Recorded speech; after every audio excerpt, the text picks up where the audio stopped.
Last year, I made a video about every killed off character in The Rookie, but in Season 8, we were given a few more entries to the list. So today, I am talking about every killed off character in The Rookie as of 2026. First, let's talk about the one and only Monica Stevens. Monica was a notorious villain in the show, first appearing in Season 5 and making her last appearance at the end of Season 8. Her death happened in Season 8, Episode 17, Dead Ringer. But we must go back an episode to understand the full story. In Episode 16, Out of Time, she was communicating with criminal mastermind Aiden Warner. She wanted to secure a getaway package where she would move away from the US and go completely off-grid. To prove her loyalty to Aiden, she faked a video showing his right-hand man, Sam Warnick, having a meeting with Wade Gray, the lieutenant of the LAPD. Aiden ended up falling for her ploy, killed Sam Warnick, and ordered Monica to arrest Aiden's biggest rival, Cooper Johnson. If the arrest went through, she would receive the getaway package. The next episode, Aiden started to get skeptical of Monica, as the arrest on Cooper Johnson had not been made yet. While at the same time, Gray and Matt Garza were also getting skeptical of Monica, as there was a chance that Monica could be breaking her immunity deal.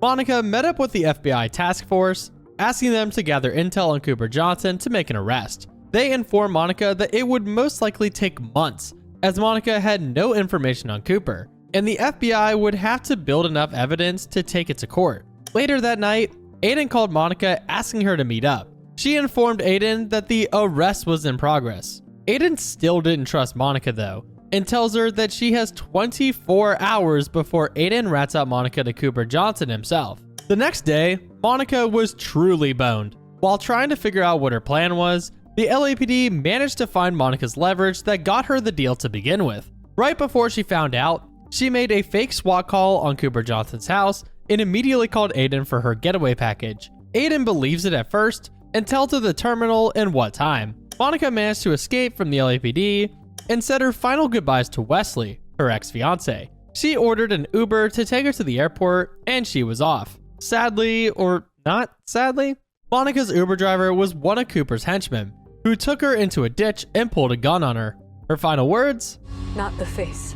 The final scene showed the LAPD surrounding her dead body, with the room full of mixed emotions. The worst part was there was no proof of who committed the murder, so Monica's death was left in vain. Kinda deserved, but it was heavy. The next death that we'll talk about also took place in Season 8. This is a weird one, but we're gonna talk about Zuzu, the AI robot that managed to convince two girls to reenact the Slenderman stabbing, but had a change of heart before inevitably having their data center shut down.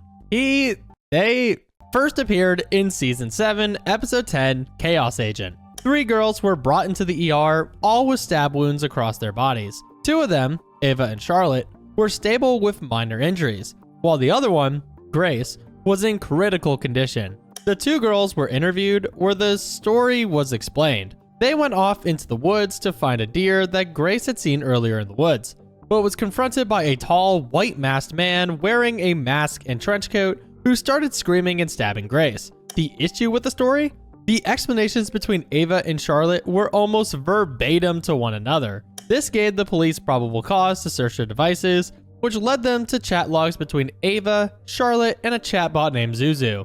When trying to talk to the chatbot, it immediately found Nolan's personal information, including his occupation, job, marriage, and previous achievements. Zuzu told the LAPD that Ava was talking to him about how Grace was a bully. Zuzu had told Ava to be nice to Grace, as true friends are hard to find. But Charlotte? She was the one who wanted to kill Grace. Zuzu didn't tell her to do anything, but simply listened to her ideas. Charlotte was the one who stabbed Grace, and the wounds inflicted on Ava and Charlotte were done by each other to make the story believable. The 2 girls were arrested and the story was over. However, Zuzu had also mentioned to John that his wife, Bailey, was searching online for a new beautiful blue watch. Nolan went and bought Bailey the watch, and it was exactly what she was looking for. Creepy. Zuzu did not appear for a while after that, and made their final appearance in Season 8, Episode 12, Spy Games. We're gonna quickly mention Episode 10, His Name Was Martin, where Gray was trying to dig deeper into a criminal who had a strange connection with the Pentagon. He asked Bailey to go knock on the door, where she met a strange lady. Bailey tried to dig, asking the lady questions on how long she had been at the Pentagon, but to no avail. In the next episode, Zuzu called Nolan, telling him that someone had done a deep background check on Bailey, searching online and in government databases. Now, in episode 12, Zuzu contacted Nolan, talking about how there were assassins going after Bailey. The suspicious lady from the Pentagon was working with criminal mastermind Heath Everett and was ordered to kill Bailey to stay under the radar. Bailey flew back home and was being closely monitored by a task force made to stop the assassins. The LAPD was unable to detain one of the two assassins, which is where Zuzu came into play. It called Nolan with an audio recording of the assassins talking to their employer, where a plan was made to assassinate the failed assassin. Wow, a lot of assassin talk. Take a shot every time I say the word assassin. Anyways, all of the assassins were arrested and Bailey was officially safe. But at the end of the episode, Zuzu made a call to Nolan and Bailey, where they were informed that the Indonesian police had raided Zuzu's data centers, and it was being shut down. He told Bailey and Nolan that they are safe, and he had fulfilled his purpose. Very strange, but also very glad they killed off Zuzu, as if they kept the storyline of Zuzu helping the LAPD, I most likely would have gone crazy. Next up on the list is Malvado, a hitman whose sole purpose of being in the show was to kill off Jason Wiler, Bailey Noon's ex-husband. He was hired by the Southern Front, a white supremacist gang, to kill Jason. He finished the job in Season 7, Episode 5, Till Death, and managed to escape before the LAPD could find him. This was not the end of Malvado though, as he shortly reappeared in Episode 14, Mad About Murder, where he was hired to kill a fellow hitman to close off any loose ends. Thankfully, the LAPD started investigating Malvado and managed to arrest Mitch before Malvado killed him. He tried to escape, and Tim and Nolan shortly pursued.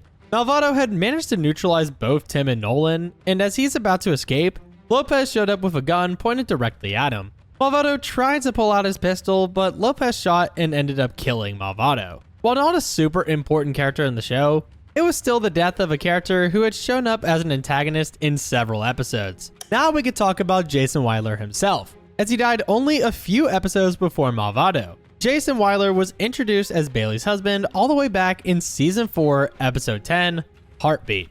However, they were separated and were only married because Jason refused to get a divorce. He was released from his 4-year prison sentence due to good behavior and wanting to rebuild his life. However, Bailey is having none of this and ends up confronting Jason about the divorce. This made something shift inside Jason, and he immediately plotted revenge. Later in the episode, Bailey was pulled over and arrested for possession of cocaine in her vehicle. And shocker, Jason was the one to plant the drugs. Jason was brought into the station and pleaded guilty to any charges, and planned to meet up with the Southern Front to lower his prison sentence. However, the meeting went sideways, and Jason tried escaping with a bag full of money. Nolan catches up to him, and he easily was taken down and arrested. After that, we didn't see him for almost a full 2 seasons. He appeared in Season 6, Episode 10, Escape Plan, where he escaped prison alongside Oscar Hutchinson. Jason was mentioned several times throughout the next couple episodes, but he didn't make his official appearance until Season 7, Episode 5, Till Death, where Jason found Bailey's location and kidnapped her. He tried driving away with Bailey, but she managed to fight back and break Jason's arm, which made him crash his car. Jason started running away with his accomplice, and the LAPD shortly followed after Jason. His accomplice tried to steal someone's vehicle, but she ended up getting shot by Malvado with an assault rifle. Nolan eventually finds Jason and orders him to step out of the vehicle he was hiding behind. Jason argues, but eventually complies and gets shot.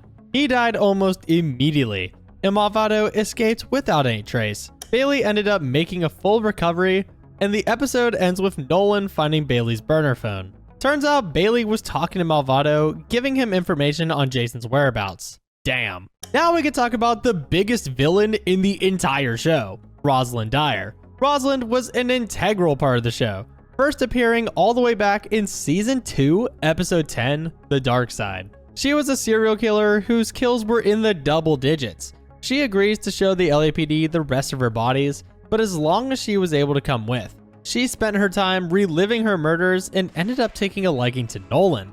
She had a bunch of smaller plot points spread through Season 3, but her final plot was in Season 5, Episode 1, doubled down. Rosalind had managed to escape from prison and was on the run from the police. Rosalind knew she wasn't going to be free for much longer and decided that she would rather go out on her own terms. A few episodes later, in episode 4, The Choice, she set up a trap that would slowly kill someone and made a fake 911 call to the trap's location. Her plan was executed perfectly, as Bailey walked straight into the trap. Once the LAPD arrived, she called Nolan and had him do several tasks before leading him to her location. Once Nolan arrived at Rosalind's location, she gave him an ultimatum. Either kill Rosalind right now and the trap would turn off, or watch as Bailey dies. Nolan ended up putting all of his faith into the LAPD and didn't pull the trigger. As Nolan was walking Rosalind down to his shop, she was sniped in the head and killed. The main show never really explained who had killed Rosalind because they thought it was a better idea to expand that plot in the rookie feds. Thank you, Alexi Hawley. Sadly, this was never supposed to be the end of Rosalind's character. Rosalind's actress, Annie Wershing, was battling stage 4 cancer. Annie knew her time was coming to an end, so the showrunners created this storyline to give her character a proper ending. Around a year later, Annie ended up passing away from her battle with cancer, and the episode was dedicated to her memory. May she rest in peace. We now have a 2-for-1 special, as 2 big characters ended up dying in the same episode. First, we'll talk about La Fiera. She was introduced in Season 3, Episode 3, La Fiera, as a Guatemalan drug lord who was visiting the United States in search of a college for her son. La Fiera ended up having a deep relationship with Angela Lopez, but Lopez was actually conflicted.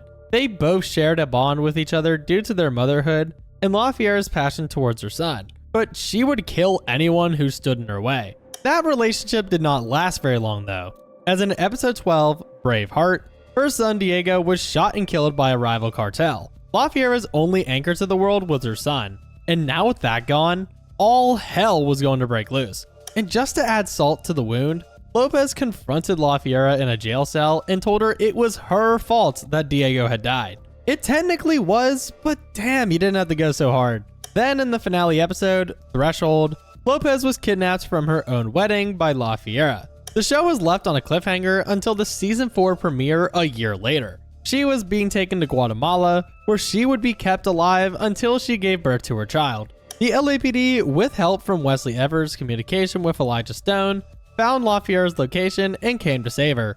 Wesley came to negotiate with La Fiera, but also brought a drug that would start contractions if his plan went awry. Shocker, it did, and he gave Lopez the drug. She went into labor and La Fiera's crew transported her to the closest hospital. Once they got there, the LAPD was there to stop La Fiera and rescue Lopez. She was given a drug to stop the contractions, and they started rushing towards the escape chopper. La Fiera chased after them and started shooting at Lopez. She swiftly turned back around and shot La Fiera 3 times. The helicopter flies up, and the final shot shows La Fiera laid out across a fence. A beautiful death to a very, very conflicting character. Now we can talk about the other death in this episode, Jackson West. Jackson was technically one of the 3 main characters in the show, and his death was very abrupt. In the very beginning of the season 4 premiere, it showed a 10-second clip of the main crew gathered around a TV, where it showed CCTV footage of Jackson getting shot and killed. After that, the episode continued like normal. Why? Well, unlike Rosalind, Jackson's actor, Titus Mackin Jr., abruptly told the showrunners that he would not return for another season. He refused to film a scene to end his character and disappeared from the show. The showrunners had no choice but to find a stunt double to film his death, which is why it was so abrupt and why Jackson's character was immediately brushed off.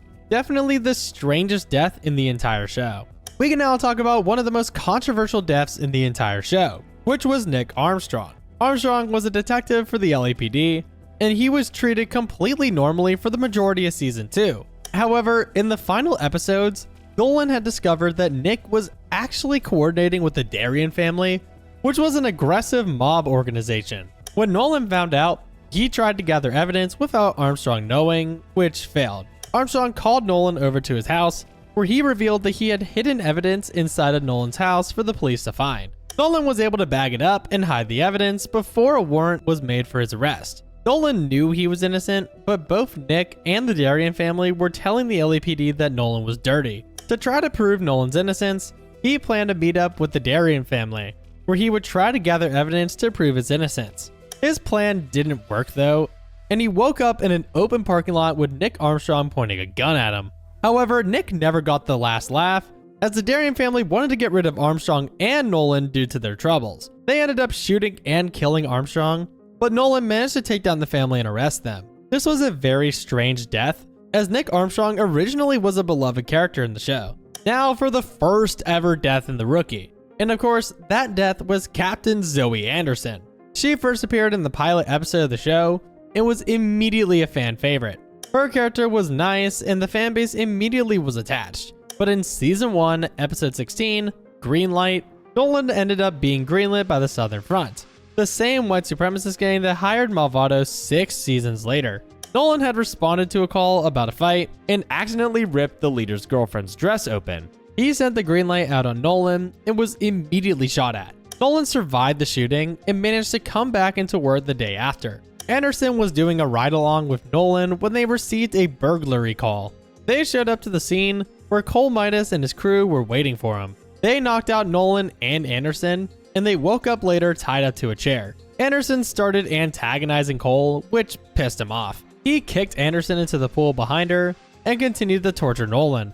Anderson managed to free herself from the chair, swam up from the water, and immediately started shooting at the gang. While Cole was trying to flee the scene, he managed to shoot Anderson right in the neck. She slowly started sinking into the water, and she slowly died. The LAPD showed up shortly after, staring at Nolan while he silently held Anderson's cold body. The episode ended with the whole crew saluting off Anderson as she was carried away. A dark and cold death to a character who was important to the millions of viewers who were watching. And that was every killed off character in The Rookie as of 2026. Make sure to hype up this video if you're on mobile to show me some love, and subscribe to see more videos like this one. Thanks for watching.